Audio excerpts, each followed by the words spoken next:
नमस्कार,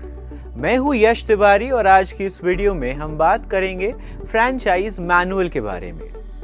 इस वीडियो को शुरू करते हुए सबसे पहले इस बात को एक्सप्लेन करते हैं कि आखिर एक फ्रैंचाइज मैनुअल होती ही क्या है और कैसे ये फ्रैंचाइजिंग के प्रोसेस में अत्यंत महत्वपूर्ण होती है। The Franchise Operation Manual is a guide and tool for franchisees जो कि ये इंश्योर करती है कि भले ही एक बिजनेस प्लेटफॉर्म की फ्रेंचाइजी मल्टीपल लोकेशंस में ही क्यों ना हो एस्टैब्लिश हो जाए, जो बिजनेस स्ट्रैटेजी है, जो बिजनेस एथिक्स है, मॉरल्स, बिजनेस वैल्यूज, वो हर जगह पे समान रूप से इंप्लीमेंट किए जाएं। The Franchise Operation Manual is the blueprint and the how-to guide of a franchise system. Within the operation manual, franchisors provide detailed information about the system, standards, operating procedures, suppliers, and requirement for the development, marketing, and operation of a franchise business. अब इन सारी बातों का मतलब ये है कि जब हम बात करते हैं एक फ्रैंचाइज मैनुअल की, तो ये बेसिकली एक गाइडलाइन होती है, एक टूल होता है, एक ब्लूप्रिंट होता है जो कि गाइड करता है आपके फ्रेंचाइजीज को, आपके एम्प्लॉइज को, आपके स्टाफ मेंबर्स को इस बारे में कि एग्जैक्टली उनको काम करना कैसे है। होता क्या है कि हर एक लोकेशन की अपनी रिक्वायरमेंट होती है, हर एक रीजन के लोगों की अपनी रिक्वायरमेंट होती है इन रिगार्ड्स टू वहाँ पे कैसे बिजनेस चलना चाहिए, वहाँ पे बिजनेस की नीड्स क्या है, एक कंपनी से क्या सर्विसेज जेन्युइनली कस्टमर्स अवेल करना चाहते हैं और किस प्रकार में करना चाहते हैं। That is a fact. But एक और जो बहुत ही ज़रूरी फैक्ट है वो ये भी है कि भले ही एक कंपनी की आउटलेट्स मल्टीपल लोकेशंस में क्यों ना खुल जाएं, यानी कि कई सारे एरिया में, कई सारे क्षेत्रों में एक कंपनी की लोकेशंस और एवेन्यूज़ और आउटलेट्स क्यों ना खुल जाएं, लेकिन उस कंपनी की जो वैल्यूज़ हैं, जो मॉरल्स हैं, जो एथिक्स हैं, जो ऑपरेशनल सिस्टम्स हैं, आइडियोलॉजी हैं और गोल्स हैं, वो हर एक रीजन में समान रूप के ही होने चाहिए। जो एक मोड ऑफ ऑपरेशन और सिस्टम है वो एक कंपनी का उसकी हर एक आउटलेट, उसकी हर एक फ्रेंचाइजी के लिए समान होना और रेप्लिकेबल होना बहुत ही ज़रूरी है। और यहीं पे जो आपकी फ्रैंचाइज मैनुअल है वो एक बहुत ही अहम रोल निभाती है, क्योंकि ये जो फ्रैंचाइज मैनुअल है ये आपके सारे ही फ्रेंचाइजीज, आपके कस्टमर्स को हैंडल करने वाले एम्प्लॉइज, आपके स्टाफ मेंबर्स, आपके हर एक entity of the franchise company को इस बारे में गाइड करती है, समझाते हैं कि what is it exactly that is expected of them, किस तरीके से उनको काम करना है, क्या क्या काम करना है, किन बातों का ध्यान रखना है और किन वैल्यूज एंड मॉरल्स को अपने working professional ethics as well as actions में उनको प्रेजेंट करना है। इसीलिए ये कहा जाता है कि जो फ्रैंचाइज मैनुअल है वो आपकी कंपनी के लिए, आपके फ्रैंचाइजिंग प्रोसेस के लिए एक ब्लू प्रिंट बन जाता है। लेकिन आखिर ये फ्रैंचाइज मैनुअल होती और क्या क्या है, इसकी नीड्स क्या होती हैं, बेनिफिट्स क्या होती हैं, इसके कंटेंट्स क्या क्या होते हैं, चलिए इन सब पे भी नजर डालते हैं आगे बढ़ते हुए।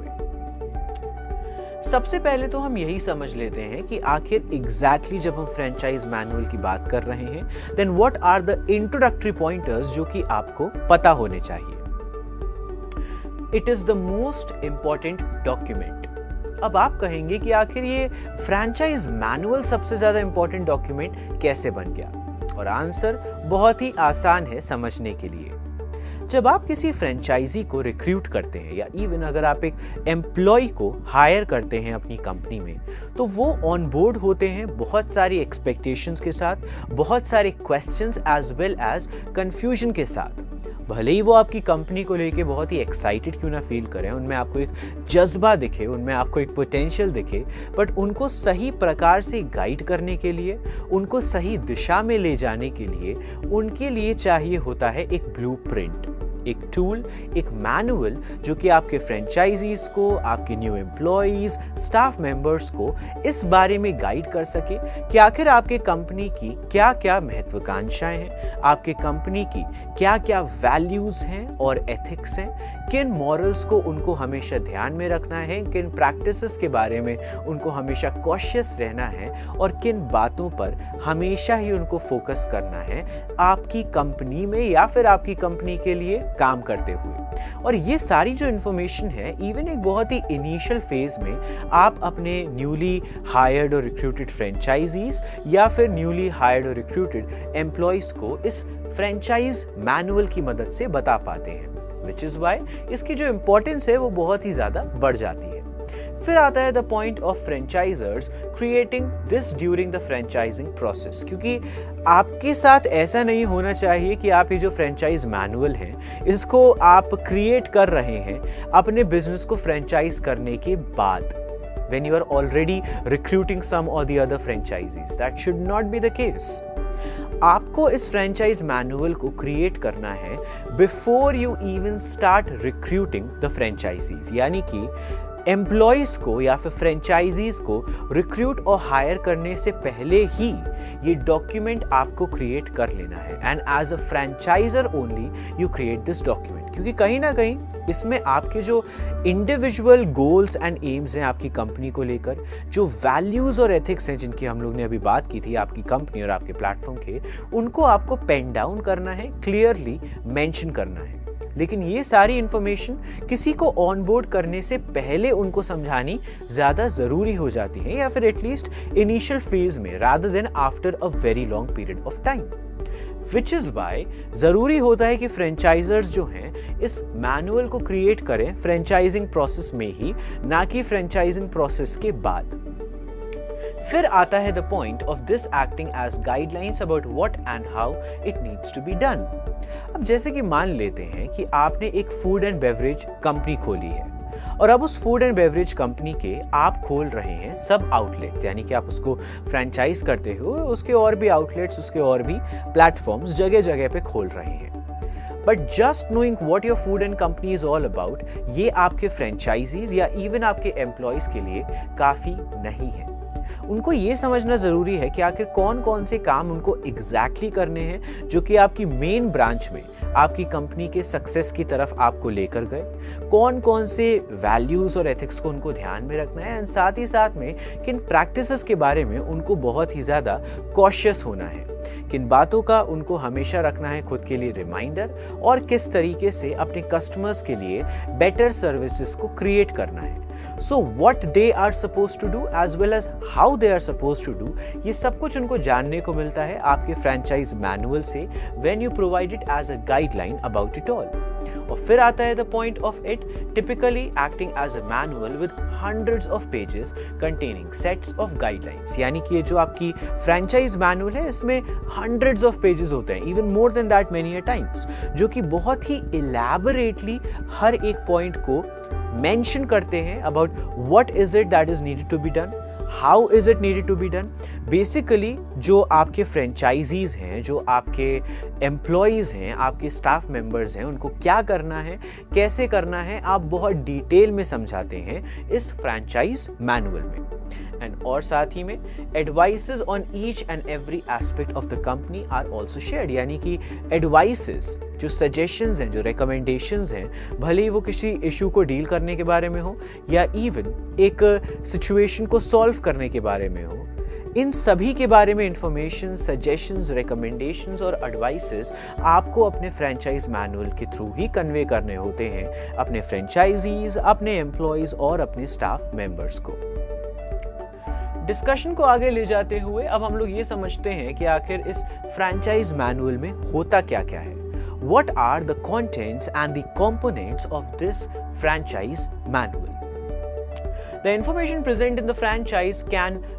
be broadly classified as, firstly, franchisee's obligations and responsibilities, and secondly, minimum standards expected across the franchise. अब यहाँ पे तो बहुत ही इंटरेस्टिंग पॉइंट आते हैं आपके सामने जिनको रिस्पेक्टिवली यानी कि अलग अलग समझना जरूरी हो जाता है। सबसे पहले आता है the point of franchises obligations and responsibilities. इसका मतलब ये है कि जब आपको रिक्रूट किया जाता है एक फ्रेंचाइजी के तौर पे, या फिर जब आप किसी को रिक्रूट करते हैं एक फ्रेंचाइजी के तौर पे एज अ फ्रेंचाइजर योरसेल्फ, तो आपके मन में एज वेल एज आपके कंपनी के लिए ये बहुत ही ज़्यादा प्री डिसाइडेड होता है एंड होना चाहिए कि आपके रिक्रूटेड फ्रेंचाइजी से आपकी क्या क्या एक्सपेक्टेशंस हैं, यानी कि आप किन रिस्पॉन्सिबिलिटीज को फुलफिल कराना चाहते हैं उस रिक्रूटेड फ्रेंचाइजी से। अगर आप एक इंडिविजुअल को एक एम्प्लॉय के तौर पे या फिर एक स्टाफ मेंबर के तौर पे हायर करते हैं, तो आपको पता होता है कि आप उनको किस रोल के लिए हायर कर रहे हैं, राइट? आपको पता होता है एग्जैक्टली उनकी क्या रिस्पॉन्सिबिलिटी है एंड उनको पता होता है कि उनकी क्या रिस्पॉन्सिबिलिटी एंड ऑब्लिगेशंस है। ये जो फ्रेंचाइज मैनुअल है ये इन ऑब्लिगेशंस और रिस्पॉन्सिबिलिटीज के बारे में बहुत ही क्लियरली डिफाइन करती है, क्योंकि कई बार क्या होता है कि फ्रेंचाइजर फ्रेंचाइजी रिलेशनशिप में even because of the lack of communication or miscommunication, जो roles, responsibilities और obligations हैं वो थोड़ा सा blurred हो सकती हैं आपके franchisees के लिए, जहाँ पे उनको समझ में ही नहीं आ रहा है कि exactly उनके responsibilities हैं क्या, उनकी obligations हैं क्या। तो यहाँ पे जब आप अपने franchise manual में लिखित शब्दों में इस बात को convey करते हैं कि these are the set of responsibilities and obligations जो कि आपको पूर्णतः follow करनी ही है, जिनको आपको fulfill करना ही है, तो आपके फ्रेंचाइजी के लिए, आपके एम्प्लॉइज के लिए, आपके स्टाफ के लिए बहुत ही ज्यादा ईजियर हो जाता है अपनी ऑब्लिगेशंस और अपनी रिस्पॉन्सिबिलिटीज को समझना और उनको इंप्लीमेंट करना। Secondly, minimum standards expected across the firm. अब जब हम बात करते हैं कुछ काम करने की, तो काम को दो तरीके से किया जा सकता है, या तो you are doing the just what is required of you and even sometimes less than that for the sake of it, या you are performing in a way which is very exemplary, which is inspiring, which is wonderful। यानी कि या तो आप सिर्फ कोई काम कर रहे हैं क्योंकि आपको वो काम करना है, या फिर आप कोई काम पूरी लगन, पूरे मन, पूरी ही अपनी इच्छा और एंथुजियाज्म के साथ कर रहे हैं। बट इनके बीच में एक और बहुत ही इंपॉर्टेंट स्टेज होती है विच is about at least meeting the minimum standards. शायद in the process of franchising which can be quite grueling at times, आपके जो hired employees हैं वो अपना 100% potential ना put in कर पाए, but at least उनको bare minimum standards को meet करना जरूरी होता है, और इस बात को लिखित रूप में convey करना अपनी franchise manual में भी आपके लिए अनिवार्य हो जाता है, because that is when you are setting a parameter, you are setting a standard कि आपको at least इतना काम इतनी एफिशिएंसी के साथ तो करना ही है। This is the bare minimum of sales that you are expecting, this is the bare minimum of return that you are expecting. आपके हिसाब से बेयर मिनिमम स्टैंडर्ड्स हैं क्या आपके एम्प्लॉइज के लिए, आपके फ्रेंचाइजी के लिए? इन सारी ही बातों को स्पष्टता के साथ मेंशन करना अपने फ्रेंचाइज मैनुअल में आपके लिए जरूरी हो जाता है, because that is when your franchisees and your employees and staff get to know about what they are supposed to do अपने ऑब्लिगेशंस और अपने रिस्पॉन्सिबिलिटीज के संदर्भ में। डिस्कशन को हम आगे ले जाते हैं और ये समझते हैं about the examples of what a franchise manual contains, यानी कि एक फ्रेंचाइज मैनुअल में क्या क्या चीजें होती हैं। अब इसके बारे में थोड़ा विस्तार में हम समझते हैं। सबसे पहले डिटेल्स जो कि कंप्राइज होते हैं आपके फ्रेंचाइज मैनुअल में, you have the point of manuals and instructions for an equipment और सॉफ्टवेयर। मान लीजिए कि आपकी कंपनी की एक अपनी ही अलग वेबसाइट है, आपने अपनी कंपनी के लिए एक स्पेसिफिक डेडिकेटेड वेबसाइट बना के रखी है जो कि आपके एम्प्लॉइज को, आपके स्टाफ मेंबर्स को यूज करना जरूरी है। किन बातों के लिए? रेगुलर अपनी अटेंडेंस मार्क करने को, डेली सेल्स रिपोर्ट को एडअप करने को, जो भी फीडबैक्स हैं, इंफॉर्मेशन है, कस्टमर रिस्पॉन्सेज हैं, उन सारी बातों को डेटाबेस में ऐड करने के लिए उस पर्टिकुलर वेबसाइट में, किसी भी सॉफ्टवेयर में भी। सो अब जब हम बात करते हैं उस सॉफ्टवेयर की या उस वेबसाइट की, तो इन सॉफ्टवेयर्स और वेबसाइट्स को सिर्फ इंट्रोड्यूस कर देना काफी नहीं होता। आपको स्पेसिफिकली अपने कह सकते हैं फ्रेंचाइजी, अपने एम्प्लॉयज़, अपने स्टाफ को समझाना ज़रूरी है, उनको इस बारे में अवगत कराना ज़रूरी है कि प्रिसाइसली उनको उन सॉफ्टवेयर्स को, उन टेक्नोलॉजीज़ को कैसे यूज़ करना है, कैसे अच्छे से यूटिलाइज करना है आपके बिजनेस प्लेटफॉर्म की ग्रोथ के लिए और फॉर द वेरी लीस्ट जो मिनिमम स्टैंडर्ड्स हैं उनको मीट करने के लिए। तो आपकी मैनुअल में इंस्ट्रक्शंस जरूर होने चाहिए उन सारे ही सॉफ्टवेयर्स के बारे में, उन सारे ही टूल्स और टेक्नोलॉजीज के बारे में जो कि आपने स्टैंडर्डाइज करके रखी हैं अपने हर एक आउटलेट के लिए। अब उनको कैसे यूटिलाइज करना है, कैसे प्रॉपरली यूज करना है, स्टेप्स क्या है, प्रोसेस क्या है, ये आप अपने फ्रेंचाइज मैनुअल की मदद से समझाते हैं और गाइड करते हैं अपने एम्प्लॉयज को, अपने स्टाफ मेंबर्स को। देन आता है point of attaching a list of approved suppliers. अब जब हम बात करते हैं स्पेशली लार्ज स्केल बिजनेसेस की और कॉरपोरेशंस और कंपनीज की जिन्होंने बहुत ही लार्ज स्केल पे अपने बिजनेस को फ्रेंचाइज किया हुआ है, जिनकी मल्टीपल आउटलेट्स हैं अक्रॉस वेरियस रीजन्स, तो ऐसे में क्या होता है कि उनके कुछ बहुत ही ज़्यादा स्पेसिफिक सप्लायर्स भी होते हैं, specifically decided and approved suppliers जो कि आपके ब्रांड की क्वालिटी, ब्रांड इमेज और ब्रांड के प्रोडक्शन वैल्यू को बेयर मिनिमम एटलीस्ट मीट करने में मदद करते हैं and even improve and enhance करने में भी बहुत ज़्यादा हेल्प करते हैं। बट इस बात को अपने एम्प्लॉयज़ को, अपने फ्रेंचाइजी को भी कन्वे करना ज़रूरी है। आपको उन तक ये बात पहुंचाना ज़रूरी है कि आप जब भी किसी प्रोडक्ट को प्रोड्यूस कर रहे हैं अपने खुद की आउटलेट में, you are still representing the company as a whole. यानी कि जो क्वालिटी आप प्रोड्यूस कर रहे हैं हर एक प्रोडक्ट की, वो होनी चाहिए इम्पेकेबली परफेक्ट। और वो कई बार तभी हो पाती है जब आप अपने अप्रूव्ड सप्लायर्स के बारे में इंफॉर्मेशन अपने आउटलेट्स को कन्वे करते हैं, अपने एम्प्लॉयज को कन्वे करते हैं, ताकि उनको ये बात पता हो क्योंकि दीज आर द सप्लायर्स जिनसे सच में उनको रिसोर्सेज को लेना है और प्रोडक्ट्स को या सर्विसेज को बेस्ट तरीके से प्रोड्यूस करना है एज वेल एज सेल करना है। देन आता है point of guidelines on staff training, hiring and motivation. अब कई बार क्या होता है कि जब हम हायरिंग के प्रोसेस की बात करते हैं या ट्रेनिंग के प्रोसेस की बात करते हैं तो उसको लेकर बहुत कंफ्यूजन होता है फ्रेंचाइजर्स के मन में भी, फ्रेंचाइजीज के मन में भी एंड उससे भी ज़्यादा एम्प्लॉयज़ और स्टाफ के मन में कि एग्जैक्टली उनको कैसे हायर किया जाएगा, कैसे ट्रेन किया जाएगा। ये सारी ही इंफॉर्मेशन क्लियरली मेंशन होनी चाहिए फ्रेंचाइज मैनुअल में, क्योंकि ये आपके लिए, जैसा कि पहले ही कह दिया गया है, एक ब्लूप्रिंट के तौर पे एक्ट करती है, एक नेविगेशन सिस्टम के तौर पे एक्ट करती है, जो कि आपके एचआर से लेके आपके फ्रेंचाइजी हेड तक को सबको इस बारे में बताती है कि एग्जैक्टली लोगों को कैसे हायर करना है, कैसे उनको ट्रेन करना है बेस्ट तरीके से काम करने के लिए, सबसे अच्छे तरीके से प्रोडक्शन करने के लिए, और साथ ही में मोटिवेशन की जो बहुत ही ज़्यादा ज़रूरत होती है फ्रेंचाइजीज में भी, फ्रेंचाइजर्स को लेकर भी, सारे ही आउटलेट, सारी ही कंपनीज में, उसको भी कैसे इंक्रीज किया जा सकता है, एक अच्छे वर्क प्लेस इन्वायरमेंट को कैसे क्रिएट करा जा सकता है जैसे दैट इज़ मोटिवेटेड, इसको लेकर भी बहुत ज़्यादा इंफॉर्मेशन मेंशन्ड होती है जब हमारी फ्रेंचाइज मैनुअल में। तो बहुत ज़्यादा मदद होती है उन लोगों की जो कि उन आउटलेट्स को रन कर रहे हैं और एम्प्लॉयज़ एंड स्टाफ मेंबर्स को मैनेज कर रहे हैं।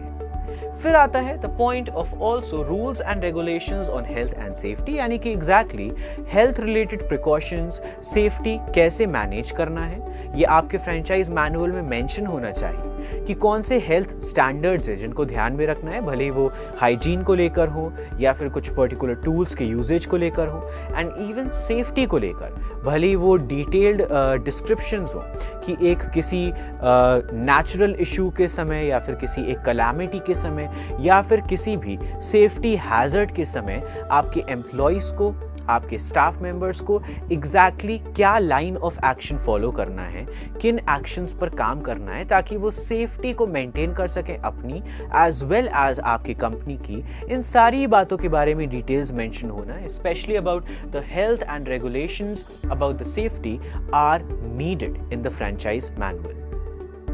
फिर आता है the point of the brand management and visual branding protocols, यानी कि जब हम बात करते हैं एक फ्रेंचाइज की तो आपको भी पता है कि उसके कई सारे ट्रेडमार्क लोगोज होते हैं, टैगलाइंस होती हैं, टाइटल्स होते हैं, प्रमोशनल कंटेंट होता है एंड वेरियस अदर एलिमेंट्स होते हैं जो कि आपके फ्रेंचाइज्ड कंपनी या प्लेटफॉर्म के प्रमोशन एंड विजुअलाइजेशन में मदद करते हैं for a wider reach. But आपके फ्रेंचाइजीज को या आपके एम्प्लॉयज को किस प्रकार से उन विजुअल्स का, उन टूल्स का यूजेज करना है, किस प्रकार से वो आपके ब्रांड के बारे में कह सकते हैं एक इमेज को पोर्ट्रे करने के लिए एक्सपेक्टेड है, what you are let's say requiring of them to assure about और maintain। जब बात आती है आपकी कंपनी या आपके ब्रांड के लोगोज, आपकी कंपनी या आपके ब्रांड के trademarked materials and products and services के बारे में, किस प्रकार से आपके एम्प्लॉयज इन सबको यूटिलाइज कर सकते हैं या कितना उनको इस बारे में अप्रूवल दिया गया है, इन सारी बातों के बारे में भी इंफॉर्मेशन मेंशन करना along with the brand management guidelines बहुत ही जरूरी है आपके फ्रेंचाइज मैनुअल में। फिर जब हम बात करते हैं financial side of it all की, तो आता है हमारे पास audits, compliances and monitoring practices, यानी कि जो फाइनेंशियल एस्पेक्ट्स हैं आपके इस प्लेटफॉर्म के, इस कंपनी के, उनको भी बहुत ही डिटेल में मेंशन होना जरूरी है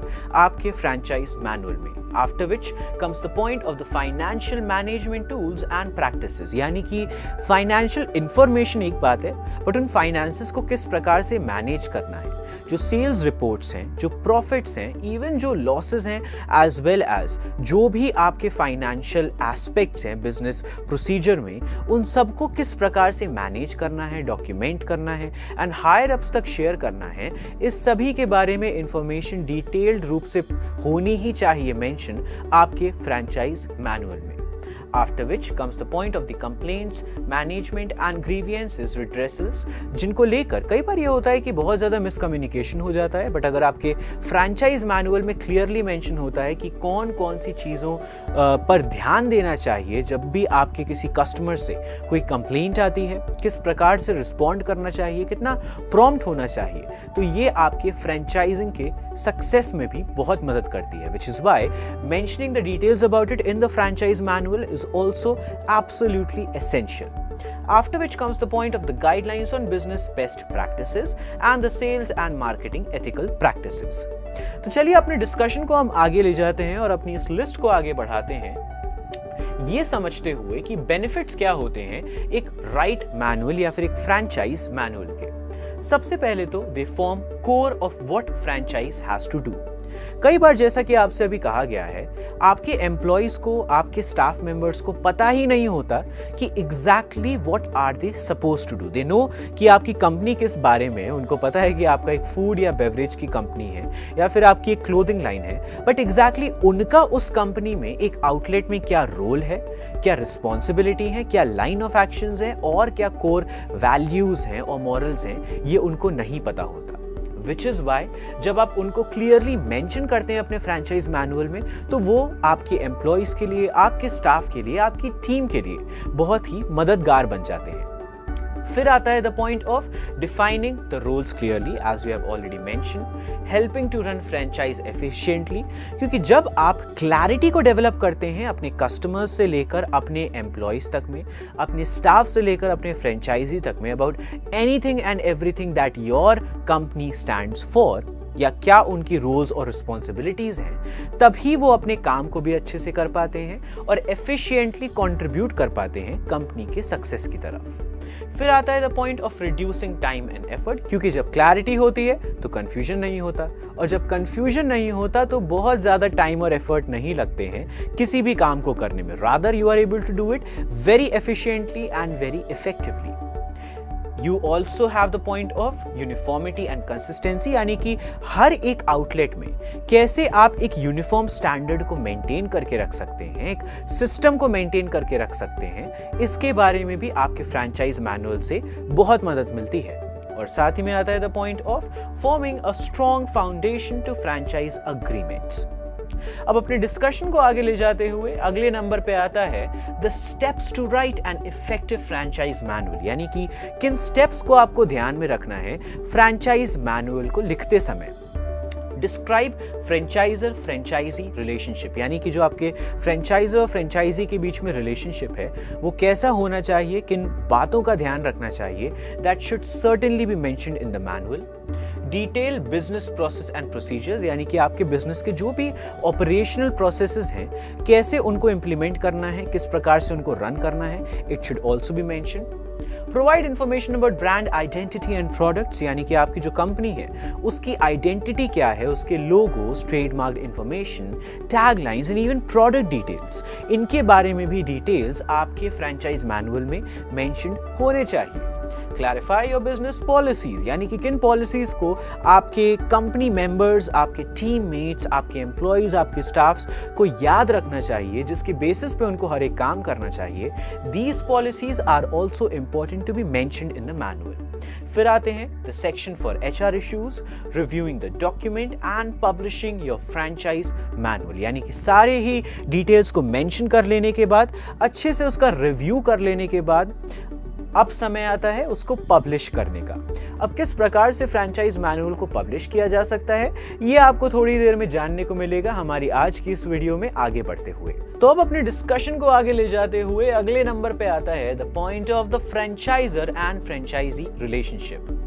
एक्सप्लेन करें जो आपके फ्रेंचाइजर और फ्रेंचाइजी रिस्पॉन्सिबिलिटीज हैं। Process of setting up a new franchise unit को भी मेंशन करना जरूरी है। कैसे उस रिलेशनशिप को डेवलप किया जा सकता है over a course of time, और साथ ही में सारे ही की पीसेस ऑफ इंफॉर्मेशन को फॉर बेटर कम्युनिकेशन मेंशन करना जरूरी है फ्रेंचाइजर और फ्रेंचाइजी रिलेशनशिप को लेकर आपके इस फ्रेंचाइज मैनुअल में। अब जब हम बात करते हैं फ्रेंचाइजर और फ्रेंचाइजी रिलेशनशिप की, तो कुछ एलिमेंट्स पे काम करना बहुत ही जरूरी है इस रिलेशन को स्ट्रेंथन करने के लिए, क्योंकि ये एक सिम्बायोटिक रिलेशन है। जस्ट सो यू नो, जितना आपको बेनिफिट होता है as a franchiser from the franchisee, उतना ही आपके फ्रेंचाइजी को भी बेनिफिट होता है from you as a franchiser. तो somewhat it is a co dependent symbiotic relationship, जहां पे एक दूसरे को वैल्यू करना और रिस्पेक्ट करना जरूरी है, बट जो कुछ और बातों पे भी ध्यान देना जरूरी है वो है कम्युनिकेशन मेंटेन करना between the franchiser and franchisee, trust यानी कि विश्वास को मेंटेन करना between the franchiser and the franchise,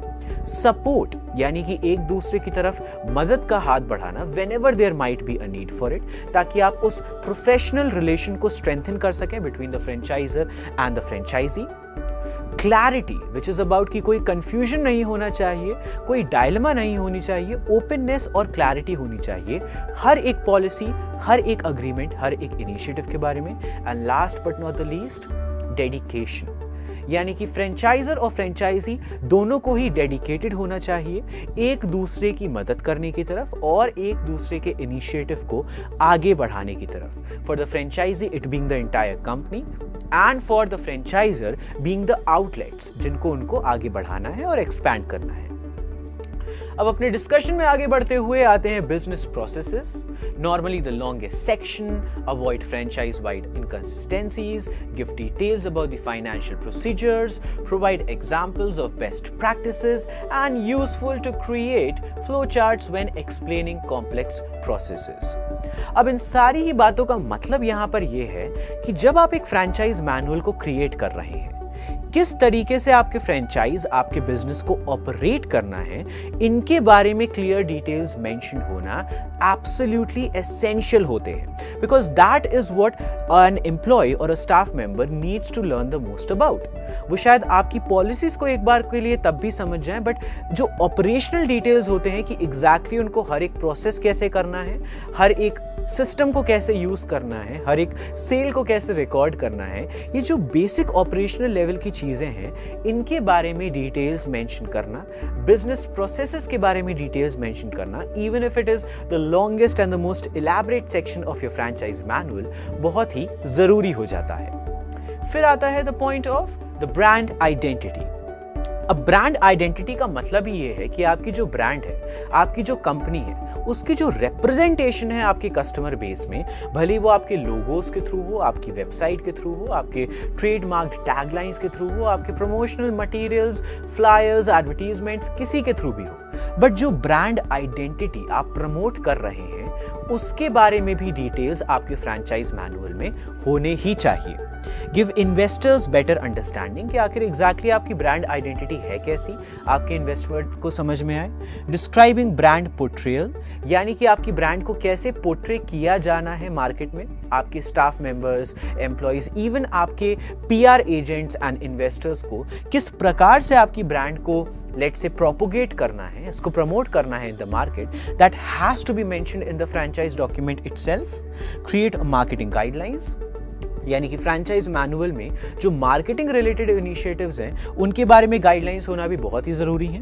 specify guidelines to use logos and other imagery and give more information about product ranges और सर्विसेज, यानी कि जो आपकी प्रोडक्ट रेंजेस हैं, कितने प्रकार की आपकी प्रोडक्ट लाइंस हैं, इन सब के बारे में डिटेल्स होने चाहिए। प्राइजेस एंड सप्लाईज, यानी कि जो भी प्राइजेस हैं आपके प्रोडक्ट्स के, आपके सर्विसेज के, एज वेल एज आपके सप्लायर्स कौन होने चाहिए, the approved list of suppliers, ये सब कुछ ही मेंशन होना चाहिए आपके फ्रेंचाइज मैनुअल में। And details of any specialist softwares और इक्विपमेंट्स जिनकी जरूरत है आपके बिजनेस प्रोसेस में, as well as brand identity को मेंटेन करने के लिए। फिर आता है the point of the business policies, जहां पे आप अपने बिजनेस ऑपरेशनल एलिमेंट्स के बियॉन्ड जो आपके बिजनेस की पॉलिसीज हैं उसके बारे में भी डिटेल्स मेंशन करते हैं। एसेंशियली लिस्ट द रूल्स, यानी कि किन रूल्स को, किन गाइडलाइंस को आपके स्टाफ मेंबर्स, आपके एम्प्लॉइज को फॉलो करना है।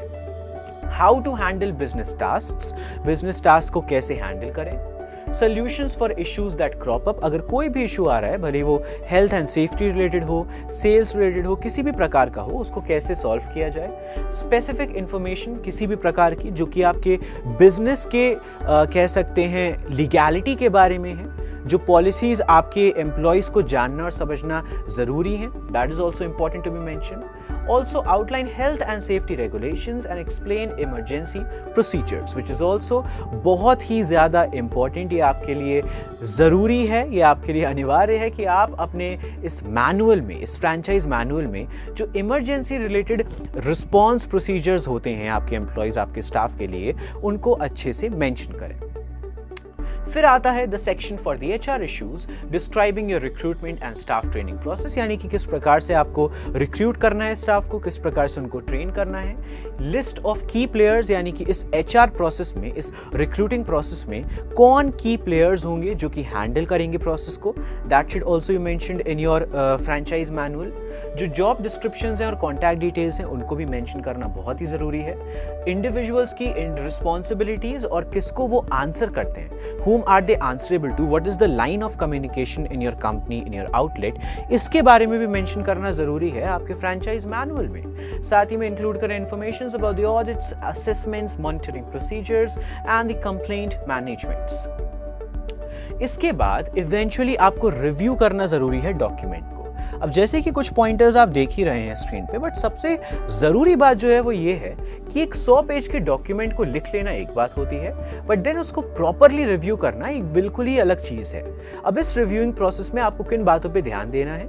लैंग्वेज, यानी कि आपने किस लैंग्वेज के साथ लिखा है। स्पष्टता, बहुत ही ज्यादा कॉम्प्लेक्स वोकैबुलरी में आपको अपने पॉइंट्स को नहीं एक्सप्लेन करना है, रादर सिंपल, अंडरस्टैंडेबल, स्पष्ट, आसान शब्दों में आपको अपनी बात को अपने फ्रेंचाइज मैनुअल में मेंशन करना है। स्ट्रक्चर, किस प्रकार से आपने हर एक सेक्शन को स्ट्रक्चर किया है। फॉर्मेटिंग, आपकी डॉक्यूमेंट की ओवरऑल विजुअल रिप्रेजेंटेशन यानी कि फॉर्मेटिंग कैसी है। एंड द मैसेज, जो आपका फ्रेंचाइज मैनुअल कन्वे कर रहा है आपके prospective employ, staff members, franchisees, investments, all that has to be considered बहुत ही अच्छे से।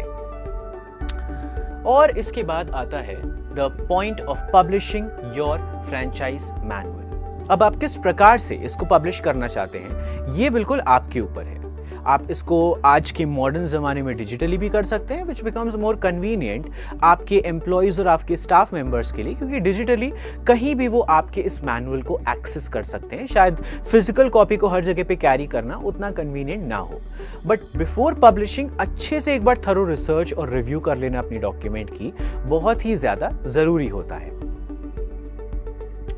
कुछ एडिशनल पॉइंट्स जो कि आपको रिमेंबर करने चाहिए इस फ्रेंचाइज मैनुअल को लिखते समय: provide more details about the agreement information, यानी कि जो अग्रीमेंट इन्फॉर्मेशन है उसके बारे में कुछ और डिटेल्स भी आप शेयर करें। लीगल प्रोटेक्टेड मैनुअल्स, यानी कि आपको मेजर लेने चाहिए प्रोटेक्ट करने को आपके मैनुअल को किसी भी मिसयूज के against. Limiting number of people who see the document, यानी कि आपके डॉक्यूमेंट ऐसा नहीं होना चाहिए कि कोई भी उसे रीड कर सके। लिमिटेड नंबर या फिर जो एक्चुअली हायर्ड इंडिविजुअल्स हैं वही आपके इस फ्रेंचाइज मैनुअल को रीड कर सके, एक्सेस कर सके, इस बात के बारे में आप अश्योर करें। Give it to those who signed confidentiality agreement, यानी कि जिन्होंने नॉन डिस्क्लोजर अग्रीमेंट या फिर कॉन्फिडेंशियलिटी अग्रीमेंट साइन किया है, सिर्फ उन्हीं को आप ये फ्रेंचाइज मैनुअल हैंड ओवर करें, because it has a lot of detail about your business operations. And consider liability issues when writing manual and helpful to consult an expert franchise law, यानी कि जब आप ये फ्रेंचाइज मैनुअल को create कर रहे हैं एज वेल एज इसको पब्लिश करके डिस्ट्रीब्यूट कर रहे हैं, तो एक एक्सपर्ट से कम्युनिकेट करना, उनका सजेशन लेना इस बारे में काफी जरूरी हो जाता है। तो आशा करते हैं कि आज के हमारे इस वीडियो में आपको कुछ सीखने को मिला, कुछ जानने को मिला और साथ ही साथ में सीखते हुए मजा भी आया। तो ऐसे ही world of franchising, business, entrepreneurship और स्टार्टअप्स के बारे में और भी बहुत कुछ जानते रहिए हमारी और वीडियोस के through. And thank you so much for joining us in this lecture.